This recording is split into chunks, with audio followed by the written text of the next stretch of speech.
Since 1945, Weatherby's been building the finest firearms and ammunition in the world. And today, we're proud to continue that legacy from our facility in Sheridan, Wyoming. This is On Our Mark, the Weatherby Podcast. Welcome to On Our Mark, the Weatherby Podcast, where passion meets precision. I'm your host, Luke Torkelson, along with co-host Tyler Grayton. And in today's episode, we're joined by some of the finest minds in the industry. We have the marketing managers from both Barnes and Sierra Bullets, two legendary names in the world of ammunition. Dale Evans from Barnes and Colby Adamic. Adamic. I don't even. I feel better now because I did not know practiced. your last name was Torkelson. I thought it was. I know. I thought there was the TH in there. You learn things. So now we know. Now you also know that this is not rehearsed. Absolutely not. Yes. We'll do it live. Yeah. We'll do it live. So today we're exploring one of the most crucial decisions every shooter and hunter faces: the art and science of bullet selection. From terminal performance to accuracy, choosing the right bullet can make all the difference in the range or on the field. We'll discuss the key factors to consider when picking your perfect projectile, and we'll break down the differences between lead and copper bullets. Are copper bullets the future? I don't know. How do they compare to their lead counterparts when it comes to performance? We're going to get into it all. So whether you're a seasoned hunter, a competitive shooter, or just getting into it, this episode is packed with insights that you don't want to miss. So lock, load, and let's get started on Our Mark, the Weatherby Podcast. Hey, guys.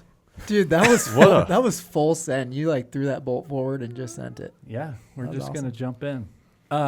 What's the day in the life of a marketing manager at Barnes and Sierra Bullets look like, guys? Man, it depends on the day. Last week it was pretty fun. We were on the range doing gel testing.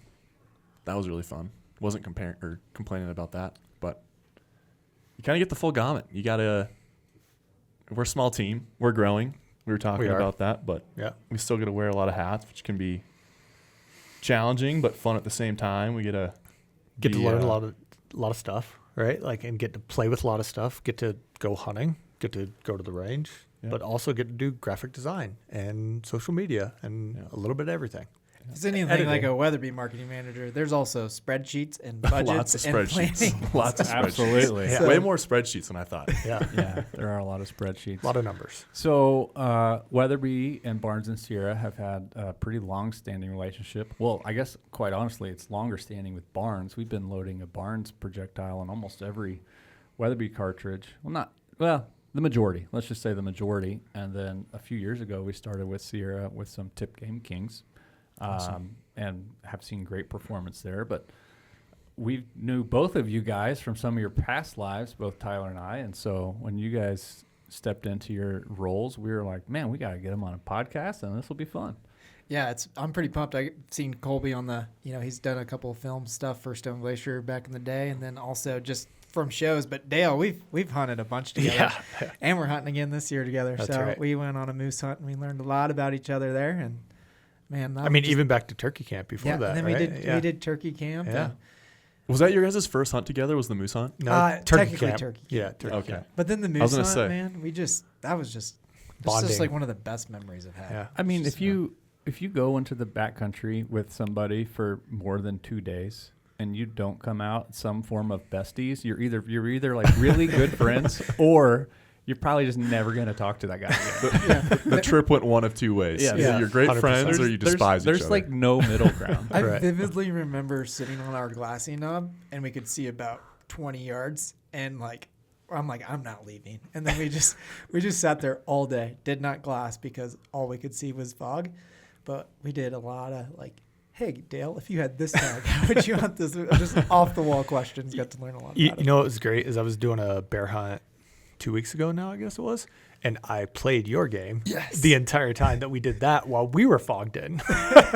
That's awesome. I'm glad Would you rather? Yeah. Pretty much. So and with Dale, this was actually the best ever, because this is where it really evolved in my head, was where I'd get him to answer one way, and then I'd slightly tweak it. So then it's the same question, but now another 25 minutes of deliberating. Let's see how consistent he is in his answering. Yeah. It'd be like, like that. would you rather hunt moose or elk? And then it'd start with, well, moose is a good adventure. Let's hunt moose. I was like, okay, well, you're never going to kill an elk ever again. He's like, okay. Oh, wait. Yeah. And then it'd be like, well, what if you killed a 300-inch bull every other year for the rest of your life, or the biggest moose ever killed ever? And then, so it was just, it's There's a lot of that. Well, when you have that much time and no cell phone service, you're just like, let's just chat. That's how they used to do it, back in the day. That one, I think it's also when you like meet someone, you go through struggles. Like your whole entire tent was underwater, and we're like, we had to like problem solve, figure things out. So That's right. That was like day 1 or 2. Day 2. Right? yeah, Day 2. and then we also, we got a flat tire. We did everything. There was all of the We did a things lot. in the hunt, Yeah. so. And Well, killed a it's a moose. And killed a moose. True adventure. Yeah. Yeah. So there's history along all 4 of us. So I think this will be a good conversation today. I'm just going to just jump right into this Let's go. because some people might be listening to this and be like, why do you have Barnes and Sierra at the same time on the podcast? Fair question. So why copper? Why traditionally lead with Sierra? Oh, So we are getting right into it. We're just going to Right, go we're at it. Stepped up to the diving board and we're jumping off. Yeah. Yeah, I guess I'll jump in and say, Go for it. so I think what you're asking there is why would we be there? What a lot of people don't know is that we are technically sister companies, Yeah. the same company, whatever you want to call it. Okay. We're owned by the same capital group, right? Right. So that gives us the opportunity to work hand in hand together. We're not competitors. We're more brothers in arms, if you will. Okay. If Yeah. that's not too much of a play on words there. So yeah, that's really why we're here today. We're able to And very complementary lineups. yeah, absolutely right. With Barnes being, I say the majority all copper, right? Yeah. We still have our Barnes original that's lead and everything else. It's funny that everybody thinks of us as all copper, Yeah. but really we've been loading lead longer than we ever were even messing with copper. But that's a side point. In saying that, right? Like, yes, we mostly do all copper, where Sierra's doing, I guess, all lead. All lead. Yeah. Yep. Yeah. All lead. And then Barnes is mostly based out of Utah versus Missouri for Sierra, right? Yep. Yep. That's Two correct. different. You guys totally Yep. separate on operations. 2 all that different good stuff. production facilities. Yeah, 100%. Okay. Yep, totally separate. And I would say historically those brands have acted individually. It's been cool to see with the new ownership group, and since Dale and I have come on to the team, there's been a lot of collaboration that's happened with the teams. And that's cool to see just in a world where, you're making similar products. There's a lot of intrinsic knowledge that each team has, and seeing that knowledge get shared amongst teams creates opportunity for innovation. And so it's been cool to see people disarm and not take that stance of Sierra versus Barnes, but, really acting as a team. And we have a lot of exciting projects in the works right now, I would say, because of that. Yeah. Yeah. And you guys just launched that harvest collection. So it's nice when there's 2 brands that are standalone good. And, because sometimes you'll get that where it's like, there's multiple products owned by one big parent company, and then they try to stick in stuff that's not good to make them collaborate. Yeah. But when you're 2 standalone companies making quality products, that collaboration is much more organic than just trying to make it happen, right? Yeah. Yeah, 100%. I mean, you brought up the Harvest Collection. I mean, the Harvest Collection's been a great way for us to really kind of jumpstart that, I would say. In case somebody doesn't know what the Harvest Collection is, can you say? Yeah, absolutely. So the Harvest Collection was something that Barnes and Sierra launched together. It's a Barnes branded product, but it's got a Sierra tipped Game King loaded in our new ammunition. This is really built for the whitetail hunter, the thin-skinned game hunter. We took it on an axis hunt earlier this year. But yeah, I mean, it's a great product because of it being something where we are mostly doing all copper from Barnes. Like, this gives people other options, and I think more options are always better for the consumer. But it's also super super price sensitive, I guess you could say as well, right? Like it's only coming in at $39.99, $44.99. I mean, and going to be that's available great. nationwide. So Yeah, you get that components from Sierra, but then ballisticians, right. Barnes. Yeah, is you get like you get loading Barnes data loading and all that stuff. Yeah, Yeah. exactly. Yeah, that tipped Game King bullet that they used in that ammo line is one of our best-selling bullets. So getting that built into just the quality that Barnes is putting out in as far as finished ammunition has been cool. And as a parts what's the Component. word? A component Yeah. provider, right? We get to work with a lot of different ammunition companies and partners and stuff. And the way that Barnes is building ammunition is at a very high quality. And it's been cool to see, this ammunition that we're branding as a value-based option for consumers, just how well it's shooting. And we're getting a lot of really positive feedback on that. It's been really cool to see. So it's been a very cool collaboration on that front. Yeah, definitely. I mean, we kind of came in Colby came in as we were getting through the launch. So he was able to see kind of that back end side of things. But like you said, I think that us making this collaboration has helped the R&D teams, the ballistics teams, everybody at both sides really embrace that brotherhood, if you will, of the two families, and be able to then jump into R&D meetings and everything further throughout, that we have every other week, and really kind of help each other of hey, you're trying to develop this bullet. Why don't you try this? And somebody from Barnes is trying to help Sierra do something, and vice versa, Sierra helping Barnes. So it's been really cool to see just how well and how quickly this has happened over the past, I'd say, year of this collaboration really coming together. That's cool. That's really cool. We load probably the TTSXs the most across our line. So, and then on the Sierra side, it's probably the Tip Game King. So I'd like to just do a little compare contrast between those two bullets if we can, and maybe just what the terminal performance is kind of optimal terminal performance, what's happening to that bullet at impact. And maybe just talk through that a little bit because it's similar but different. Yeah, I guess we kind of skirted around your last question. No, I'm bringing it right back. You can't get away. So the Tip Game King, like I was saying, that's one of our best-selling bullets. It's suited for a wide range of use. It's got that tipped feature to it, that polymer tip to it. And so it's going to have the increased ballistics of a tip bullet, higher BCs inherently with that bullet. We kind of market that bullet as a short to mid-range bullet when you start to look at the expansion. And that's one of the benefits of a lead bullet, right, is that expansion is going to be pretty dramatic, comparing that to mushroom. Yeah. Right.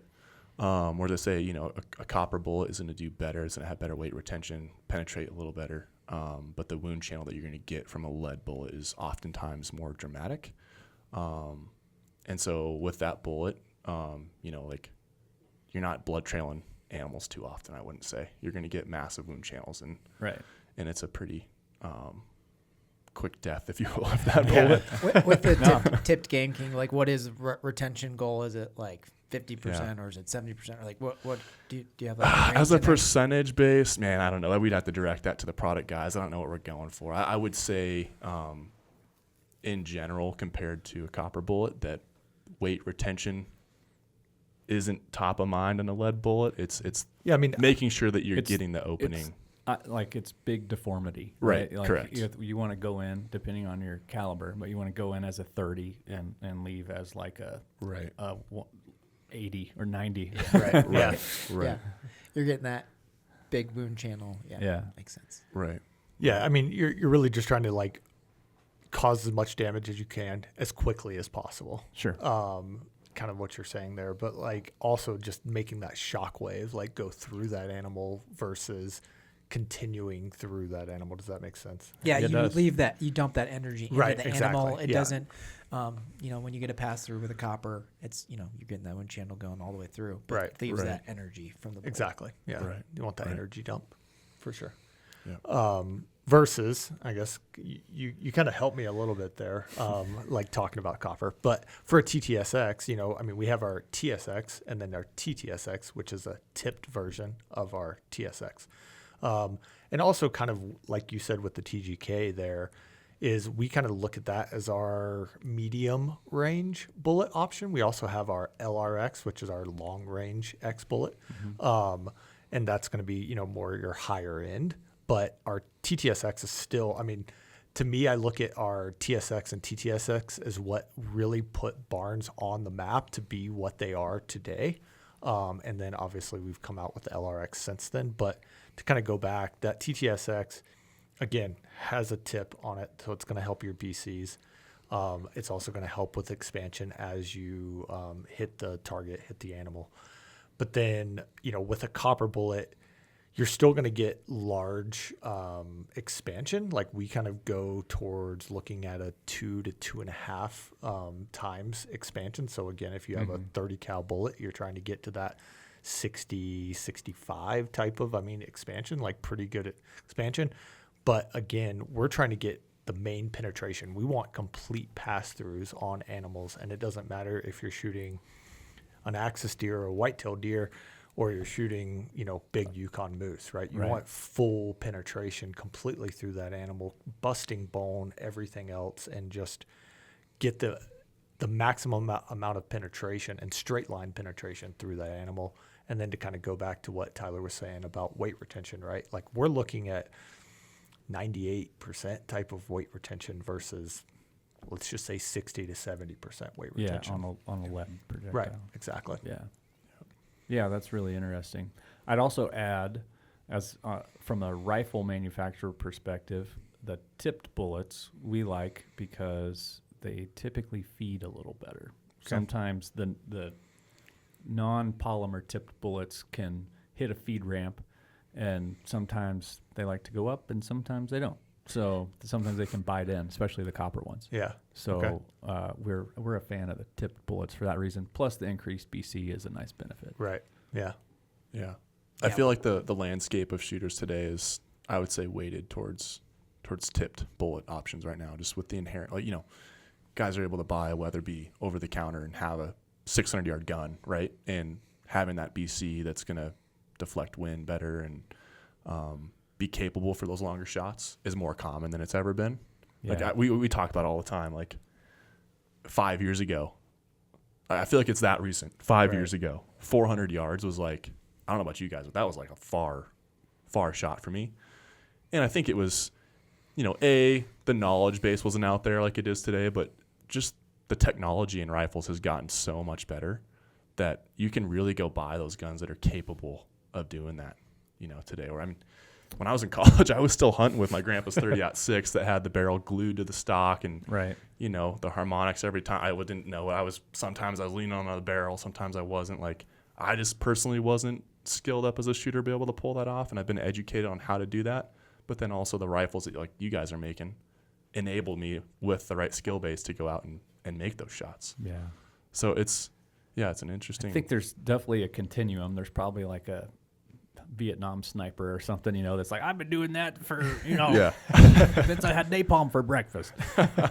But I think the access to information, I think some of the modern optic tools have helped, like some of the range finding binos that do ballistic compensation, like applied ballistics in your binos. And it's just like, if you're set up and you can do like really minor math decently, then you can be effective substantially farther. Yeah, I do agree with that. Even coming from Weatherby's perspective, I think we've seen probably all of us add a fair amount of yardage to what we would have been comfortable with 7 years ago, 5 years ago. Yeah, I'm from Missouri originally, and a far shot's 150 yards. So yeah, definitely grew up.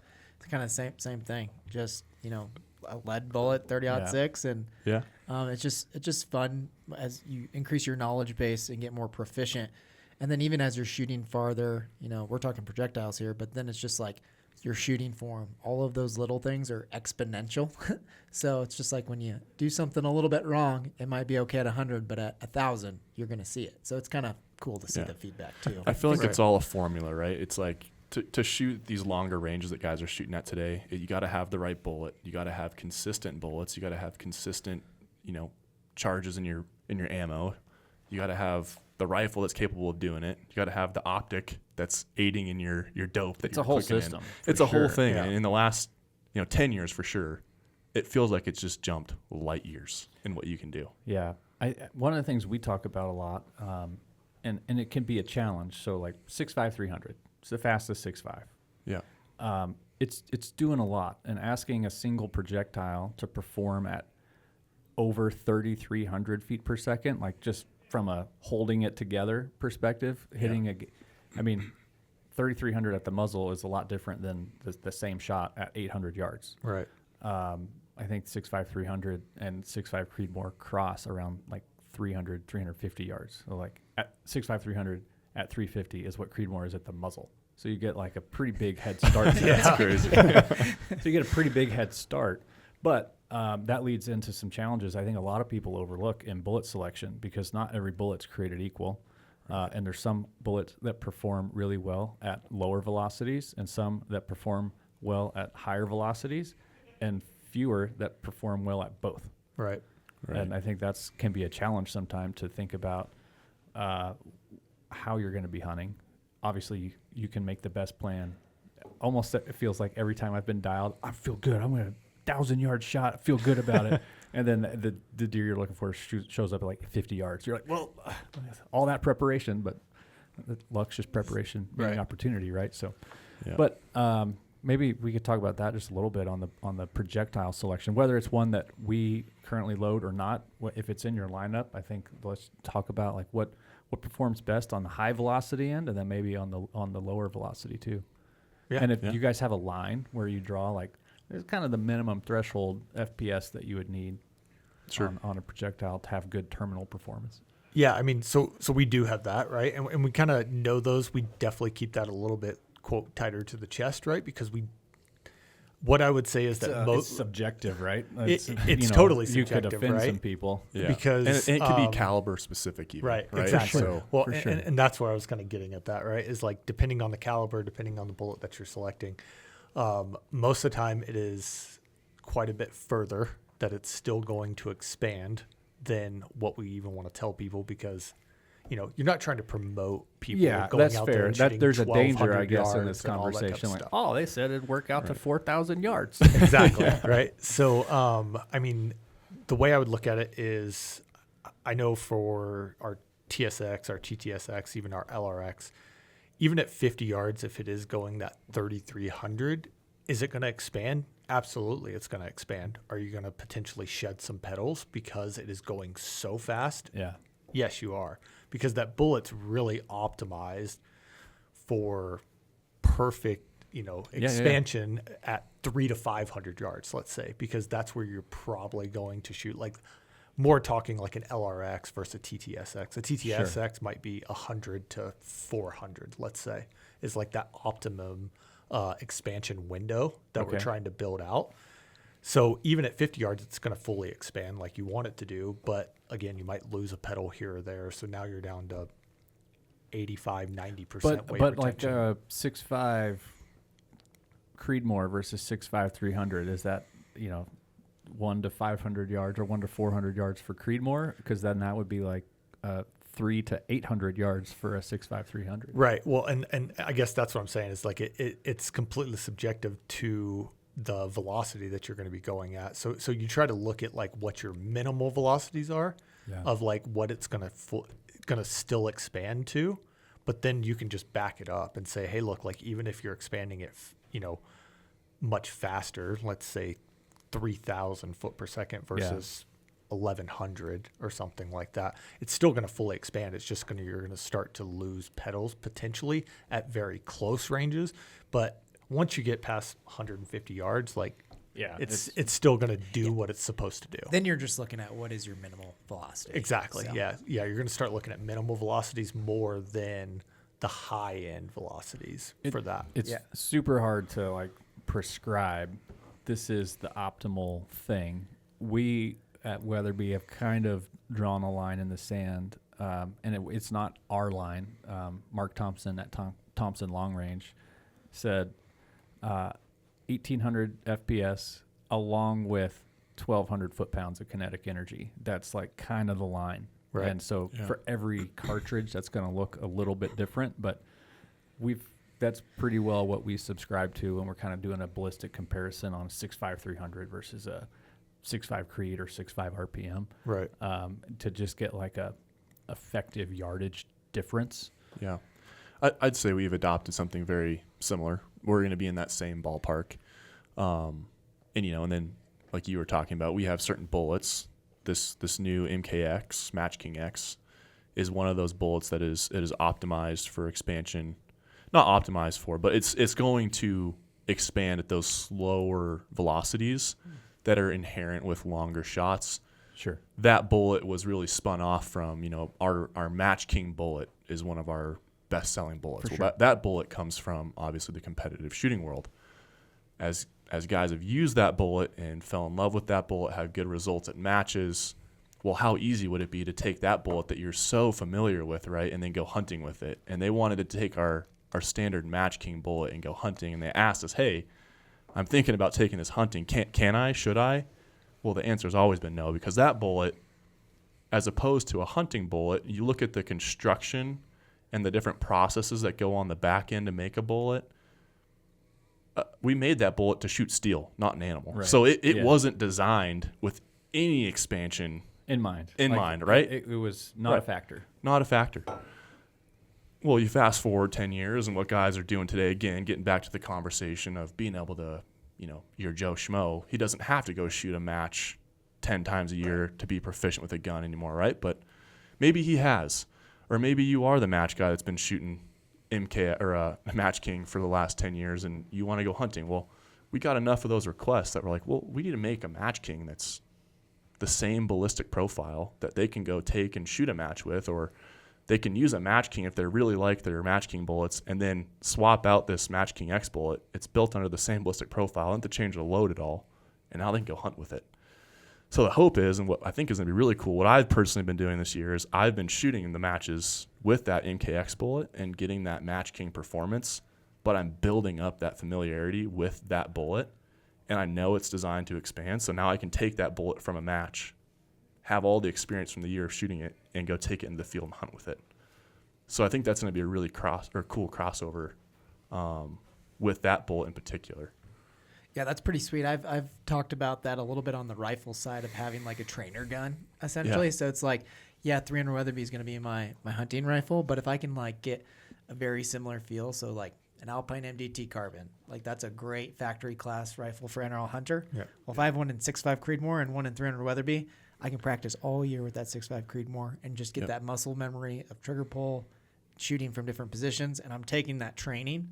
Like for me, my ultimate goal would not be shooting competitions, right? It would be shooting competitions to get better for hunting. Right. So it's like now I can take that all that work that I put in all summer and then translate it into my hunting rifle that's 300 Weatherby. So Yeah.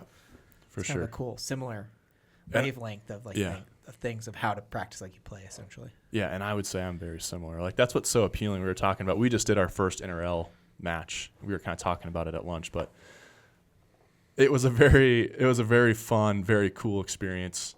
It was very humbling, right? You have your perception of you shoot a lot. I'm good at this. I've had good experiences in the field, and then you go to a match where you're under time constraints and the stresses of finding targets, ranging targets, everything you're doing in the field, but you have this like time element. And you're kind of getting your hand forced into, I have to shoot these different positions, and it really will call out your weaknesses, but in such a fun way. I mean, like 4 minutes feels like a long time until the timer goes off and you have to run to that spot, set up a position, like you said, find targets, and now like dial your dope, like get everything set.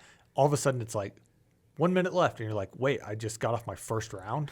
Like, like it just happens very, very quick, and it helps you. Again, I think what you're saying is kind of why we approach like NRL Hunter to go do those type of matches, because I just want to be a better hunter and at the end of the day. So if I can go to these matches and put this fake stress, if you will, on myself, like that's just going to help me in the field when the moment of truth, like, presents itself. Like now I feel like I've already kind of worked through a lot of those things that I haven't been able to do by just sitting at the bench, like shooting all summer. It's the same as USPSA, like practical pistol shooting.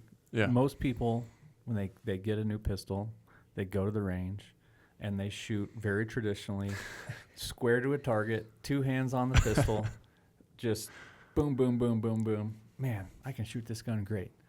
But if you're in a defense situation with the pistol, that's not like you're probably running backwards, shooting with one hand because you can't run backwards very well, like facing where you're trying to shoot at. Yeah. And people would show up to their first USPSA match. I did it for years, and 95% of the time, great shooters. First match, buzzer goes off, and it's an absolute cluster cuddle failure. Like the timer goes off, it's for accuracy and time, and like half the people would drop a mag like 2 shots in, like I don't know what's happening, like just complete panic. But it's that pressure that the timer puts on you that you're like, I got to get this done, I got to do it fast, and then you realize I'm not quite as prepared as I thought I was. Well, it was funny that I even noticed it just from like my first stage to my last stage. Like how much I felt like I was a yard sale. The first time I went to my first stage, I threw down my backpack, I throw down my tripod, I throw down my bag, and all this stuff is just all over the place. My binos are over here, my gun's over here. And by the time that I get to my last stage, like everything is already starting to button itself up just because I've become proficient just in those couple stages that I shot, or more than a couple stages, but you get what I'm saying. Like as I kind of walked through that day, I was able to get better just in that short amount of time. So it's like I could see why shooting more of these matches throughout the summertime is only going to get you better. But yeah, I mean, it was a lot of fun. I was able to take the Model 307 SF and 6.5 Creed. Again, it's not hard recoiling. Like it's a lot of fun to shoot. I mean, you shoot 250 rounds in a couple days. I mean, like you don't have to worry about your shoulder hurting, anything like that. Like it's just, it was a lot of fun. When you first sent me the groups on that gun, I was like, dang. Yeah. You sent me like your 200-yard group, and it looked like it was like a half a minute. Yeah, it was tight. Like, and I was shooting our Barnes precision match, just factory tell ammo. us like specifically your setup. Yeah, so I had, like you said, or like I said, the Model 307 SF and 6.5 Creed, and then I put a Vortex Viper. Which projectile? Sorry, it was the Barnes precision match, and then I had a 140 grain match burner, Barnes match burner in there, right? So again, that's just factory ammo that anybody can buy off our website, off the shelf. I mean, just I wasn't doing anything like crazy, speccing it out or anything for the gun. I just grabbed some stuff. Yeah, and we didn't like handpick that gun when I sent it. We just sent it off the shelf. It's a $1,100 gun, and pretty awesome. Yeah, and I mean, and even as we were kind of talking about this, of like, hey, like I've got this NRL Hunter coming up. Like this would be kind of cool. Like let's tell this story of how you can buy box ammo, you can buy a off the shelf gun, like you said, $1,000, and go do one of these matches and be pretty dang proficient with it. So yeah, I mean, I was instantly was able to kind of just break in the rifle a little bit, put a box through it, then started like really kind of honing it in, and getting my throwing my chrono out there to get my speeds, all that, to kind of build my dope chart. But I mean, I shot it up to 350 and then go to this NRL Hunter, and we're shooting, what was the longest, 980 or something like that? Yeah, it was right at there, around the 1,000-yard mark. Yeah. It was a poke. Yeah, it was. Luckily, they were few and far in between. It was a pretty. So we went to the Belt Antisocial Defiance match, the NRL match. Yeah, and Seth McAnally puts that one on, and he puts on a great shoot. He makes it so that it's going to challenge some of the guys that are the elite level there, but it's also super friendly to guys like us that are at our first match, and we're going to go ring still and have a fun day. So I'd say most of the targets were 650 and in. Yeah. Kind of most of them around that like 500-yard range. So again, for guys like us, super doable. Yeah. So if people aren't familiar with NRL, 4-minute stages. 4-minute stages. It's the same amount of targets every time. Or not? Yeah, you always have four 4 targets. 4 targets that you need You're to pull the engaging trigger 4 on. Yeah. targets, and Yeah. there's not known distances. Correct. So you effectively roll up to that stage blind, and you have to locate and engage the 4 targets in 4 minutes. Yep. Yeah, and as you go up to each stage, they'll have some parameters. They'll say, okay, you're looking for your targets left to right, and you'll go up to the stage. There's always a placard next to your first target. So once you find that placard, okay, this is a left to right. Everything's to the right of this placard, or it's near to far. So I found my placard. Everything's going to be beyond where this one is. And then there's some variation. So it can be a 1 position, 4 targets. It can be a 2 position, 2 targets. That's kind of where they get you in. You'll have some variance from stage you have to stage. to move like from prone to kneeling, or Or you might have to like start at one spot and you're kneeling or something like that, and then you have to move up another 15 yards closer to the target to the second position, and then now that you were kneeling, you can't see it anymore, so now you have to stand up and shoot over top of a tripod, like something like that. Like it makes it, and it's quick, right? And you're trying to right. But it's as close as you can kind of get to simulating a hunting environment. Exactly. For sure, yeah. No, it's great practice. We did one, and again, for it being as humbling as it was, right? You think you'd walk away frustrated, but no, it is so fun. Yeah. And if anything, I don't know about you guys, but I'm such a competitive person that I'm like, I will come back, and I'm going to practice my butt off over the next couple of weeks. And when I go back, I want people to see me and be like, oh man, that guy got better. Yeah. Dale's setup is like the perfect scenario in my head for that range SF. It's like Dale got a great factory rifle and factory ammo and got to where he could compete, right? Right. So, and maybe that's what you want to do. You just want to compete 1 or 2 times a year, and it's going to be great practice for your hunting season. But maybe there's that little competitive edge in you, and you're like, I want to get a little bit better. So now Dale can take his range SF, and he can slowly start making upgrades. It's like, okay, well, it's compatible with 700 footprint. So now I can do a different stock, or I can do a new trigger. I'll drop that in. Or then from you were doing factory ammo. Well, maybe I'm going to get into reloading. So it's just that gateway Right. to start getting to tinkering. And to me, when I'm talking about it, it's that was Model 307, that was the premise of starting it. So it's kind of cool to see that in practice. And then maybe next year you'll be running it on a chassis, right? So it's kind of cool. Yeah. In the 4 minutes on that stage, is there a shot limit? 8. 2 per target. 2 per. So were you changing mags? I wasn't. I was single feeding after if the I missed. 5? Yeah. Or basically. Yeah. Yeah. Well, so I would load up 6. 4. Yeah. Right. And then I would run my mag, and then I'd have basically more in my pocket right here. And I would just single feed if I needed to. Right. I did clean 1 or 2 stages, so that kind of made me feel. Yeah. It was definitely later on in the stages. Definitely the rifle. But you can. Yeah. It was definitely the rifle. For it to still considered factory, you can actually go to a 10-round mag though, can't you? I would have to check on that. I'm almost positive the I mag think doesn't I count. think the mag is an exception. Yeah, Yep. they allow you to carry a high capacity mag. Yeah, so you could do 10 with that if you're shooting Yep. 6.5 Creedmoor. And that would be probably my first thing that I would do. New mag, maybe a couple of match savers up there, so Yeah. it's right there underneath the. Yeah. So with 6.5 Creed and that setup, were you able to see your own impacts? Yes, because I was also running the suppressor on it. Perfect. Yeah. Nice. Yeah. Nice. And then My misses more than my impacts, but yes. Yeah, well, just as important. Yeah, probably more important Right, actually exactly, to see yeah. where you're missing or Exactly. left, right, up, down. Yeah. with scoring, right? It's if you engage it on the first one successfully, it's 2, and then 2. if it's you engage it successful on the second time, it's 1, and then if you miss, you 0. go to the next. Go to the next target. Yeah. Yeah. Cool. It's a lot of fun. I mean, I'm already looking, we've talked quite a bit. I'm like, I want to do 3 or 4 of these next year, just because I can see where, one, I've got that little bit of competitive side to me too, that it's I want to see if I can just get a little bit better. But also, again, it just makes you a better shooter. Yeah. It's fun. The atmosphere there is very fun. Everybody was very helpful, which is a lot of fun, right? Because when you get there, you're almost, I don't want to say intimidated, right? But you see these guys that are tricked out, and I mean they're shooting and ring and steel, and you're seeing their numbers. Some and all of that. the open class guns are nuts. Yeah. 30 pounds. Right. Yeah, these guys are shooting crazy setups. I think the some gear of those game is tripods cost more than my car.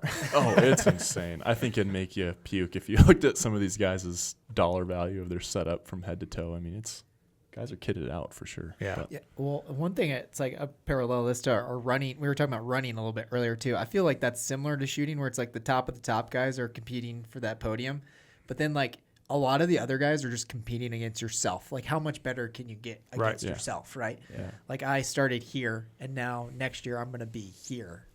So you can really Yeah. like compete with yourself on it. I think for me, that's what's exciting, right? Like, I don't know about you guys. When I go to the range, it's a very controlled, make myself feel good type of thing. I shoot in the same prone position. You know, I might hit steel at 600 yards or whatever, but it's the same. It's a very controlled, no stress thing. This like exposes the weaknesses, and like it really gave me. I came home with like this tangible list of like, all right, I need to get better at doing X, you know, and like if I can do that and be better at that, I will be a better shooter, and it will transfer to the field. So You also come home with a shopping list of things that you need to buy as well. hefty shopping list.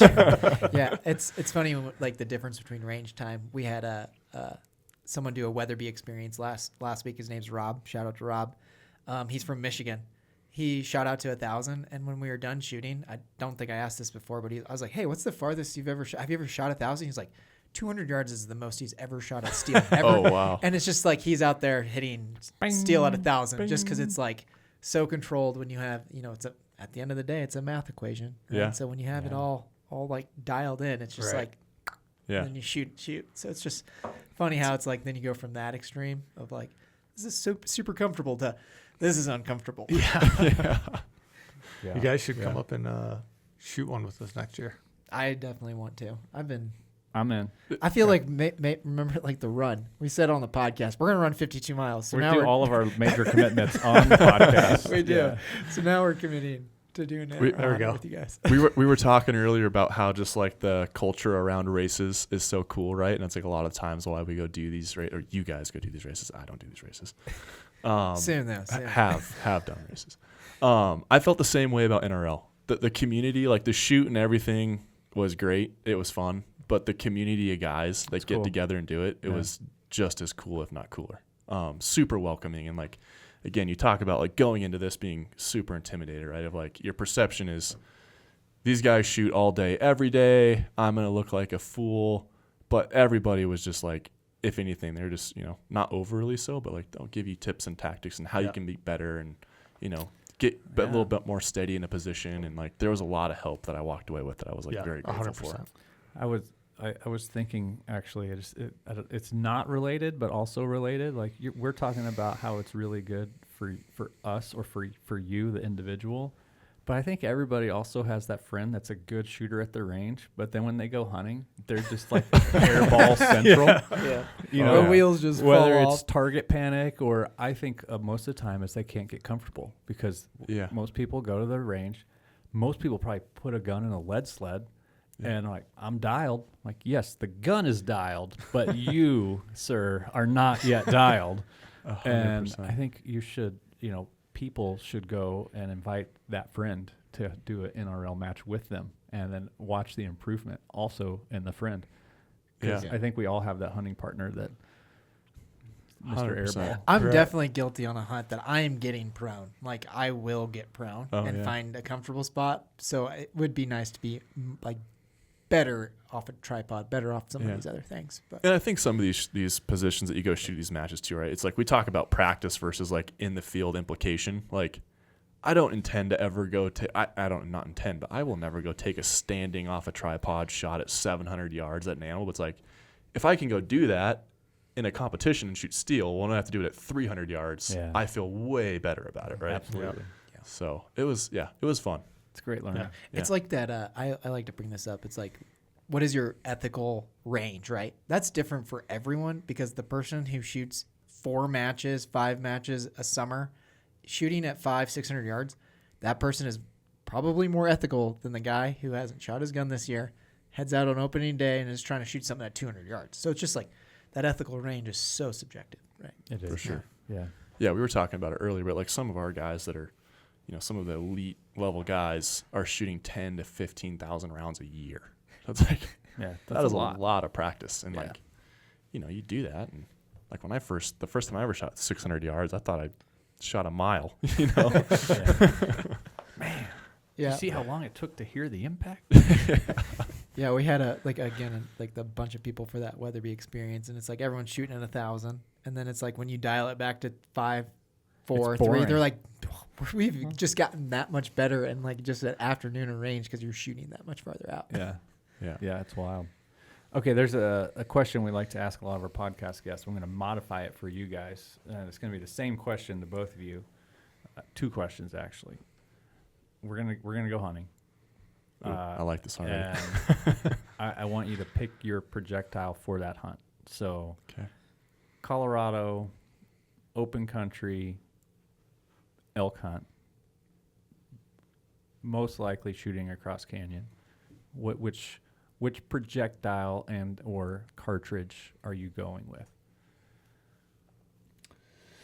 Well, I'm super excited about the MKX right now. I was just telling these guys we just got back from doing gel testing last week, and I've also been shooting the 6.5 calibers for the last 4 years, and just been super stoked on that caliber in general, and I trust it with a lot of different shots.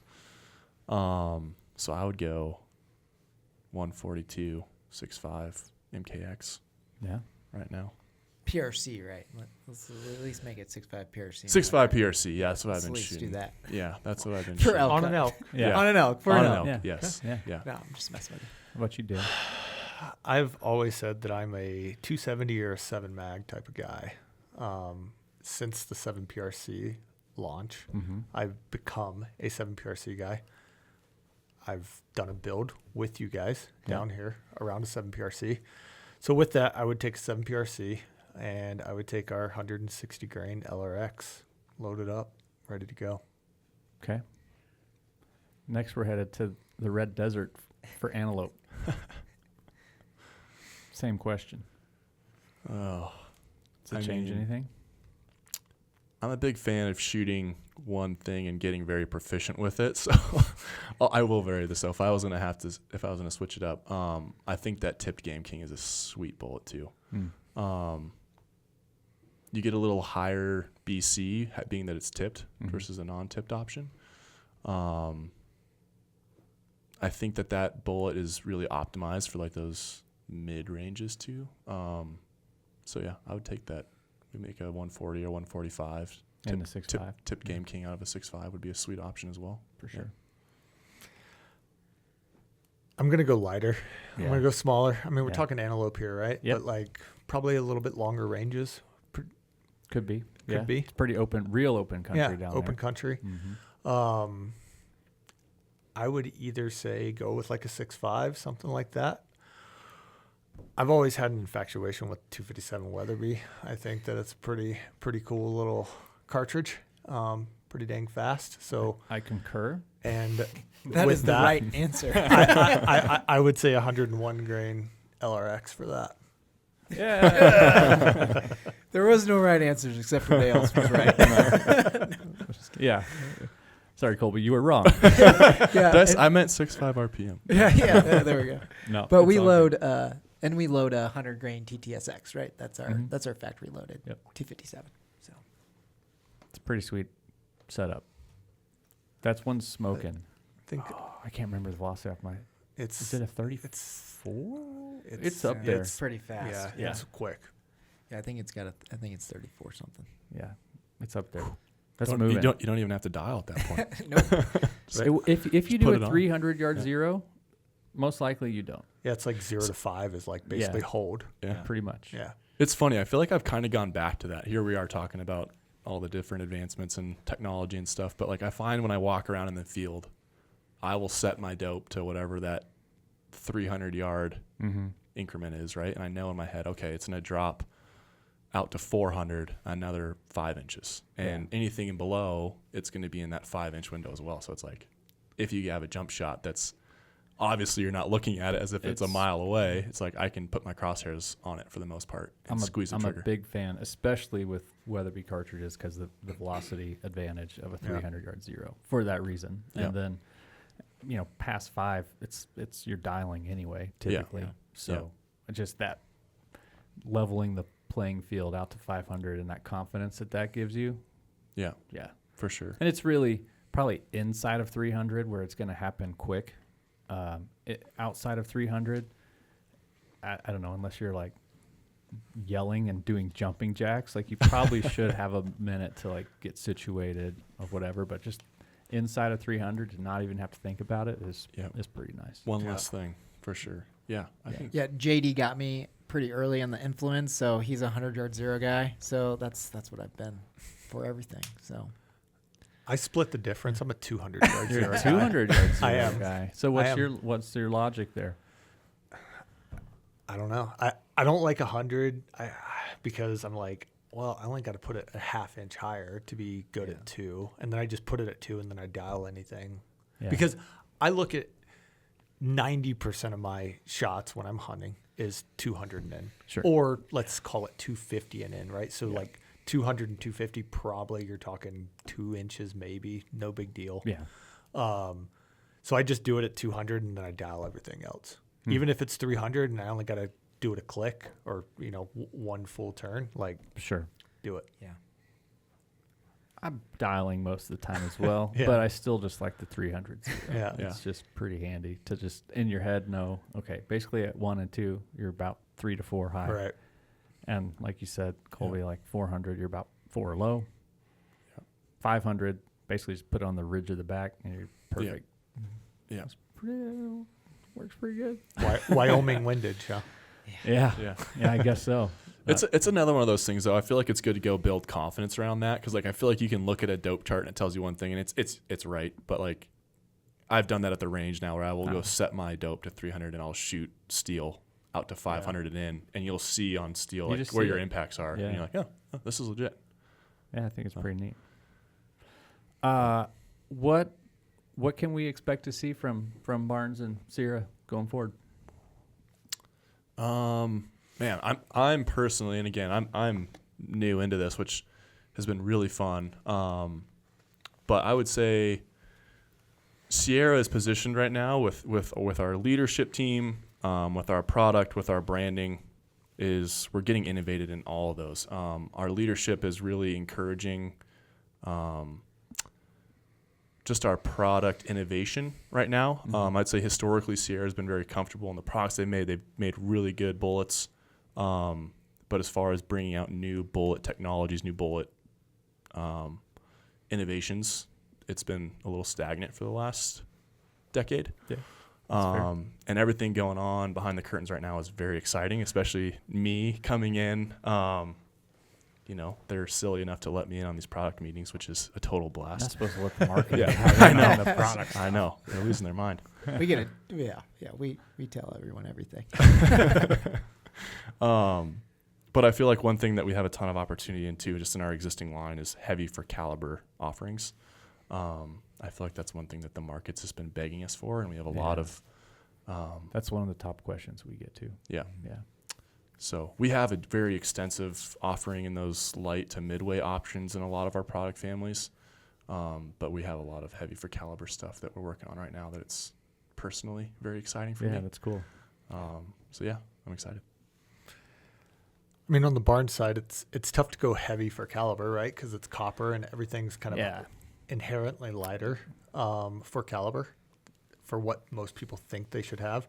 What I would say is kind of what Colby was saying, like it's cool to see behind the curtain and kind of see all these new projects that we're working on that we can't quite talk about just yet. I would say, what I would look at from both Barnes and Sierra is, us really making a marketing push and really getting these brands back out on, like in the limelight, if you will, like where they were, let's call it a decade to 2 decades ago, like where they were really, really big. Our job as we've kind of come in here is that we want to really push these brands to be out there to the consumer as much as we can, create a lot more content, right? Like do a lot of cool partnerships with like you guys and other brands as well. That's why we're going to try to do this hunt together this coming fall. Create a lot more content as well, be more present in social media, be more present at matches, like those type of things, right? So we can be out there and just, hang out with the end user. I mean, like, get to know these guys, let them see what we're doing, and then also just try to create cool projects. I mean, and I think that we have quite a few coming down the line. One that'll be here pretty quick now, that I think that you guys will be excited about as well. Mm-hmm. And then some other things that we're working on. We like giving vague generalities on our podcast to keep people intrigued as to what we're working on. Yeah. And when the time is right, we often give tips. This is not the right time of when the new things are coming out, but there are many new things in the works. And I would say I, for one, am excited for a couple reasons, just to see the new emphasis put on by both brands on kind of interjecting some energy into the brands. And then specifically you two guys, like I sense like a energy and enthusiasm that maybe was missing for a little while before, that is just refreshing. I'm pumped to see how excited you guys are to get after it. So I think that's cool. Yeah, like when you guys both landed where you did, I immediately thought, like, one, good human beings, but two, that's awesome for us too, because we sell a lot of the projectiles. To just be honest, it makes my job a lot easier when your guys' marketing's a little, like, really pressing the thing. It's like, that's a lot easier for me to sell a Weatherby loaded Barnes or a Weatherby loaded TGK. And if you're making Tyler's job easier, you're making my job easier. Perfect. I have to ride him less. Yeah. So. No, yeah, it's exciting. It's good times for both brands, I'd say. And again, like, it's been cool to see the collaboration between the two brands. I think that that's equally as exciting. Like, you have these two brands that are coming together, and they've let the walls down, and just in the early stages of that relationship, it's been cool. Yeah. I think it's one of the neat things about the industry. It doesn't always work out this way, but a lot of times if you work together, you can win together. We're like more with Barnes, but we're competitors. We both sell packaged ammunition. Right. But we load your projectiles.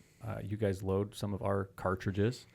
And, I mean, if you're winning, we're winning. Right. And vice versa. And I think being able to just say that and go along and try to build each other up instead of, like, some of the infighting. When I was in the archery industry, man, those people hate each other. It's rough. And generally, the companies are pretty apt to work with each other in the firearm space, and it is refreshing, and it's cool to see, like, the next generation of that starting to happen, and I'm excited to see where it goes. It's Luke, any bullet like for a Sierra and a Barnes that you'd shout out in our lineup? Anything that gets you excited? I've got two in mind right now. So I actually haven't killed anything yet with the 180 tip Game King, but I intend to fix that. I have had quite a bit of success with the TTSX and the 257. Nice. I'm pretty partial to that one. That's like a really good weight to velocity, like, balance. Yeah. That 100 grain is pretty awesome. Nice. My two shout outs are on 6.5 RPM, 127 LRX. That's what I'm going to shoot out of my personal gun. And then the other one I really want to try is we load a 280 Ackley TGK. Mm-hmm. So I think that one's pretty cool too. Yeah. So Cool. sweet. Awesome, guys. Anything that we didn't ask or cover that you're like, oh man, those idiots should ask me that question? I don't think so. Yeah. No. I'm pretty happy. Yeah. Well, Yeah. we appreciate you guys coming on. Like I Yeah. said, thrilled to see where you guys are at and where you're headed. I think it's going to be fun to watch in the next years to see the growth, and particularly excited about some of the new things in the works that will be coming soon. I like soon. It's very in particular time frame. soon. Yeah. Well, thanks for inviting us down. Like, we really appreciate it. And, really excited about future partnerships. Sounds good. Thanks, guys. Thank you. Thanks. Appreciate it.